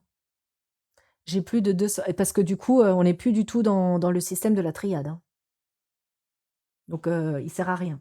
J'ai plus de 200 oracles et tarots, mais je ne tire qu'avec la triade. Il est d'une précision incroyable. Mais oui. Bonjour Ali, je tiens à te présenter mon admiration pour la qualité. Oh, merci. Merci. 3 de pentacles, pourquoi 3 de pentacles? Ça m'intéresse ça. Collaboration. C'est un oracle divinatoire ou guidance. Il peut faire les 2. Il peut faire les 2 sans aucun problème. Mais rappelez-vous de ce que je vous ai dit tout à l'heure, ne cherchez pas uniquement de l'événementiel, ne cherchez pas uniquement à expliquer des événements. Il va t'arriver ci, il va t'arriver ça. Essayez d'aller plus loin, comprenez les dynamiques, comprenez les forces qui sont en œuvre. Essayez de comprendre quel est le moteur. Allez, on va acheter le livre, Sandra. Hop, hop, hop, on passe à la caisse. Qui m'a poussé à commencer attends, je recommence. Qui m'a poussé à commencer ma propre chaîne depuis quelques jours. Mais what? Oh, trop bien. Tu peux être fier de toi. Bravo. Franchement, bravo. Bravo, bravo. C'est trop, trop bien que tu aies ouvert ta chaîne. Au départ, j'avais du mal, mais au fur et à mesure, j'ai commencé à comprendre. C'est mon premier jeu. Ben oui, ben oui, ben oui, ben oui. Quel est l'oracle de l'invité de samedi? Quel est l'oracle? Alors, il en a fait beaucoup, hein, Alexandre Mesruck, hein. Il en a fait beaucoup. Quel type de questions lui poser? Ce que tu veux, Marie. Tu peux poser des questions divinatoires, tu peux poser des questions de guidance, tu peux lui demander des conseils. Alors, ça, c'est votre best friend, vraiment. Si vous avez des questions, genre, regarde, attends, je te montre un exemple, attends. Je pose juste ça. On va prendre celui-là parce qu'il est déjà mélangé, là, le blanc. Celui-là, je vous l'avais laissé dans l'ordre exprès, mais on va le mélanger. Par exemple, on va dire, quel conseil peux-tu nous donner, là, à nous tous, là, ce soir? Est-ce que tu pourrais nous donner un petit conseil? On est quel jour? On est mercredi. Donc, peux-tu nous donner un petit conseil sur cette fin de semaine pour bien boucler la semaine, tu vois? Silence. Ben, on doit fermer notre gueule. Non, je rigole, c'est pas du tout ça. C'est pas du tout ça. It's a joke, it's a joke. Non, la carte silence, c'est une carte qui va nous inviter, finalement, à écouter le non-bruit, à écouter ce qui n'est pas dit, à prendre conscience des signes invisibles, à être dans une forme de je vais pas dire d'hypervigilance parce que c'est pas le bon terme, mais à voir ce qui ne se voit pas de prime abord, and ce qui s'entend pas. Avec plaisir Ingrid. Oula, oulala, je suis en retard dans les commentaires. Attendez, j'arrive. Je descends, je descends. On revient toujours à la traîne, mais oui, mais oui. C'est passionnant, dommage, j'ai plus de crédit. Oh, mais non, t'inquiète, Caro, non. T'inquiète. Pour samedi, c'est quel oracle? Donc, Petit Le Normand. Samedi, on fait le Petit Le Normand. Pour le côté communion, travail et réussite en équipe. Voilà, bah, c'est magnifique. Je pourrais t'écouter pendant des heures. Oh, vous êtes adorable. J'ai les messages de cartes du temps et télépathie. Je peux les... Oui, tu peux tout associer, hein, tu fais ce que tu veux. Pour un tirage avec la triade, tirer en même... Mais ça dépend, les amis. On va pas faire vos tirages parce que sinon, on va pas s'en sortir. Rappelez-vous. Ça, je tiens à vous le rappeler. Comme ça, on est au clair. Ça ne sert à rien de dire j'ai eu cette carte et cette carte ensemble. Qu'est-ce que ça veut dire? Personne ne peut vous répondre. Pourquoi? On ne connaît pas la question que vous avez posée à vos cartes. On ne sait pas quel était le contexte. Les cartes s'interprètent certes par rapport aux significations qu'elles ont, mais par rapport à un contexte. Donc si on ne connaît pas le contexte, comment vous voulez qu'on vous réponde? Et quelles étaient les positions? Est-ce qu'il y avait un schéma de tirage? Est-ce que c'était une coupe? Est-ce que... On ne sait pas. Je comprends pourquoi je n'arrivais pas avec cet oracle, il me manquait le bouquin. Ah oui. Sans le livre, vous ne pouvez rien faire. Je vous jure, hein, c'est pas une blague, c'est pas pour vous forcer à acheter le livre. De toute façon, je gagne rien dessus. Mais sans le livre, vous ne pouvez rien faire. Bonsoir Perrine. Je descends. Tout le monde se marre. Oui, voilà, c'est bon. Taisons-nous. Oui, on se tait. Oui, être vigilant, faire attention. Claire audience aussi. Oui, très bien. Bonsoir Audrey. Bonsoir. Je descends et je suis tout en bas. C'est bon, on ne connaît pas la vie des personnes. Oui, absolument. Oui. Absolument. Et je vais commander le livre au Papa Noël. Oui. J'ai failli rater ton live encore. Ah bah oui, là on a fini, ma petite Lali. Peut-on associer le tarot et l'oracle de la triade? Tu fais ce que tu veux, Mélie. Il n'y a pas de loi dans la cartomancie. Fais-toi plaisir. Invente les mélanges que tu veux. Crée ce que tu as envie de créer. Tu es libre comme l'air. Quel est l'avantage de faire des tirages entre les deux jeux, blanc et bleu mélangés? C'est pour avoir plus de richesse dans les messages et créer de la connexion parce que le truc, c'est que quand tu vas... alors, c'est surtout quand tu fais des tirages avec beaucoup de cartes, quand il y a vraiment beaucoup de cartes, vraiment beaucoup, et que tu veux recouvrir. Bah, au final, il y a un moment où si tu as déjà 10, 20 cartes devant toi, et que tu recouvres ces 10 ou 20 cartes, il ne te reste plus beaucoup de cartes. Donc, à un moment, même d'un point de vue statistique, ça ne colle plus, vous voyez. Donc, il vaut mieux avoir un deuxième jeu qui est le même, qui va vous permettre d'avoir une meilleure lecture. Ouh là là, j'en étais où, moi? Quel est l'avantage? Ça, j'ai vu, mais si on veut recevoir un message sans passer de questions, tu peux. Est-ce que je peux avoir un message? Hop, tu prends ta première carte. Gros bisous, Sandrine. On se fait les... Oh non, on ne continue pas. Je vous ai dit, ce n'est pas un cours sur l'oracle de la triade, c'était juste pour que vous le découvriez. Maintenant, il faut que vous vous débrouillez tout seul comme des grands. Je vous ai donné énormément d'indices. Je vous ai donné beaucoup d'indices. Maintenant, le reste, vous devez le faire seul. C'est un travail initiatique. Ça se fait en solo. Vous ne devez pas le faire avec moi, vous devez le faire tout seul. Étudiez-le, prenez le temps, vraiment. C'est fait, je viens de commander le livre, il y en a un sur Ratu. Ok, parfait, moi l'oracle de la triade. Après, pourquoi acheter d'occasion les livres d'occasion? Bon, après, vous faites comme vous voulez. Moi, l'oracle de la triade me parle beaucoup, j'ai beaucoup d'intuition. Ah oui. Oui, t'as entendu Isa? C'était Flocus. Tu connais l'oracle Murmure de la... Non. J'ai zappé l'info, il se passe quoi samedi avec le petit de Normand? On a Alexandre Mesrock qui vient nous faire découvrir le grand tableau avec le petit de Normand. Ça va être incroyable. De 11h à 13h. On a vraiment de la chance. Il nous fait l'honneur d'être là. Il faut vraiment en profiter. De 11h à 13h. Donc, on commence à 11h. Donc, moi, je démarrais le live un peu plus tôt. Genre 10h45, j'ouvre le live. Comme ça, tout le monde arrive, tout ça. Et comme ça aussi, on arrive à créer la connexion avec Alexandre. Comme ça, à 11h, on peut déjà vous le présenter, etc. Quelle est votre façon de préférer de tirer les cartes? Je ne prends pas de cartes sauteuses. Avec plaisir, je dois partir. Bonne soirée Ingrid. Bonsoir à tous ceux qui partent. Vous voyez, hein, c'est pour ça qu'il fallait faire vite, parce qu'après les gens sont fatigués, ils vont dormir. Tu as tenu le vélo, maintenant on doit pédaler. Exactement. J'ai pas celui-là, il me semblait compliqué, je peux comprendre. Comme quoi, c'était sympa du coup de faire ce petit live ensemble, non? Ça a permis de découvrir pas mal de choses. Pour mes petites mains, les cartes étaient trop grandes, j'ai dû détourer le jeu pour m'en servir. Ah! Avec plaisir. Non mais voilà, franchement, c'est super parce que ça vous permet de voir un petit peu les choses, peut-être sous un nouvel angle, comme Univers qui a découvert peut-être ce soir un nouveau fonctionnement de l'oracle de la triade. Donc franchement, c'est le feu, quoi. Franchement, c'est trop bien. Ouais, c'était top, c'était top. Avec plaisir. La triade est vraiment un oracle qui se laisse décrypter à chaque tirage. Oui, en fait, à chaque tirage, vous allez être un petit peu le Sherlock Holmes de la cartomancie. C'est-à-dire que vous allez essayer de comprendre les messages visibles, l'iceberg, et après, vous allez essayer de comprendre qu'est-ce qui est caché en dessous. Et comme tu termines pas tard, je peux aller une heure raisonnable. Oui, on a quasiment terminé, on a quasiment terminé.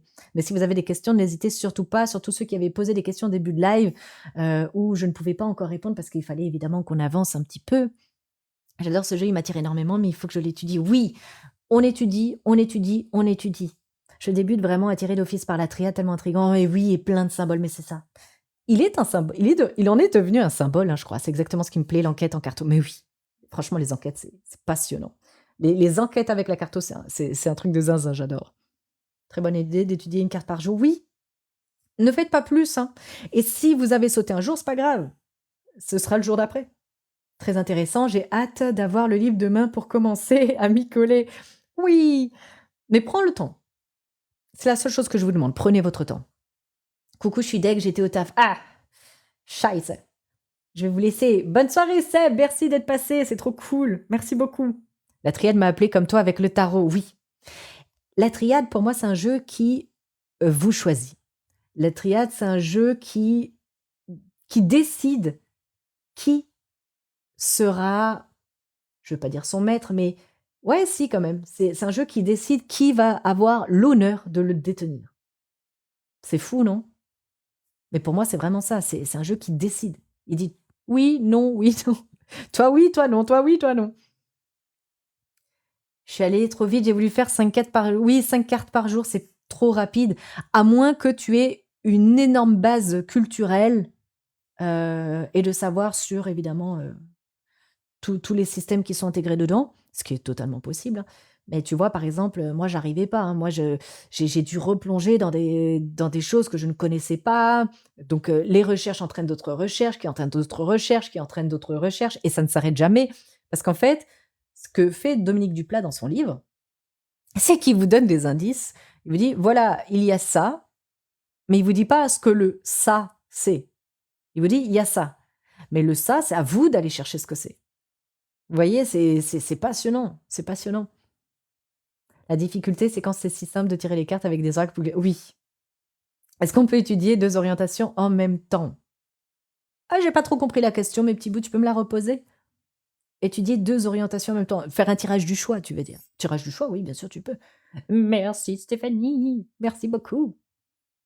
Même principe pour n'importe quel jeu, une carte par jour. Franchement, oui, Mélissa, je t'assure qu'une carte par jour, et ça peut même être beaucoup, hein, une carte par jour. Si vous sentez qu'une carte par jour, c'est trop, vous faites une carte tous les 2 jours. Il y a des cartes qui vont s'apprendre très très vite, mais pas d'autres. Merci univers. Il y a des cartes qui vont s'apprendre très vite parce qu'elles sont plus simples. Ce sont des concepts qui sont peut-être plus simples à intégrer.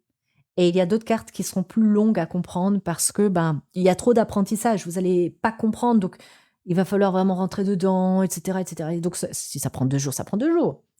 C'est pas grave. 12 ans que je l'ai incroyable, bah oui. Oui, oui, oui. 57 jours, exactement. La triade était mon 2e jeu. Bah oui, je te comprends. Il me suit depuis toujours. Moi, ça a été mon 3e jeu. 1er jeu, Tarot de Marseille. 2e jeu, Oracle Béline. 3e jeu, c'était l'Oracle de la Triade. C'est dans cet ordre-là qu'il est arrivé. 3e jeu, Oracle de la Triade. Hasard ou pas hasard?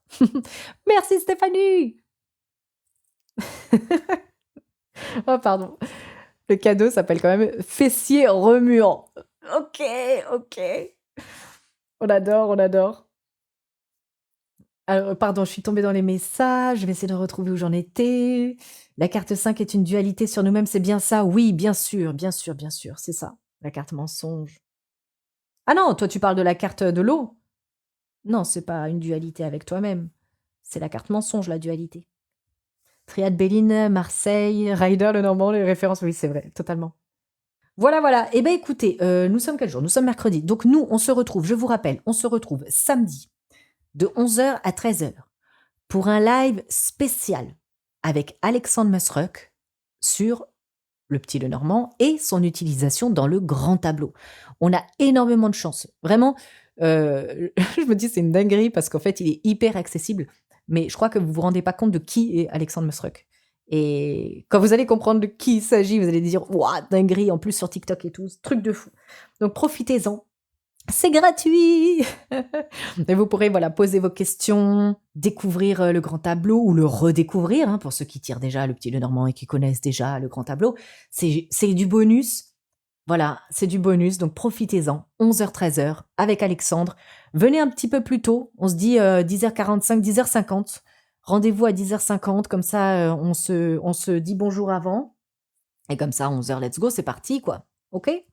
Voilà, voilà. Eh ben, écoutez, je vous souhaite de passer une excellente soirée. J'espère que ce live vous a plu, que vous avez passé un bon moment, que vous avez appris plein, plein, plein de choses ou du moins découvert plein, plein de choses et ma foi, eh bien, écoutez, je vous souhaite de passer une bonne soirée, de bien vous reposer. Reprenez des forces pour demain et nous, on se dit à samedi de 11h à 13h avec, Alexandre Musruck, le Petit Lenormand et son utilisation dans le grand tableau.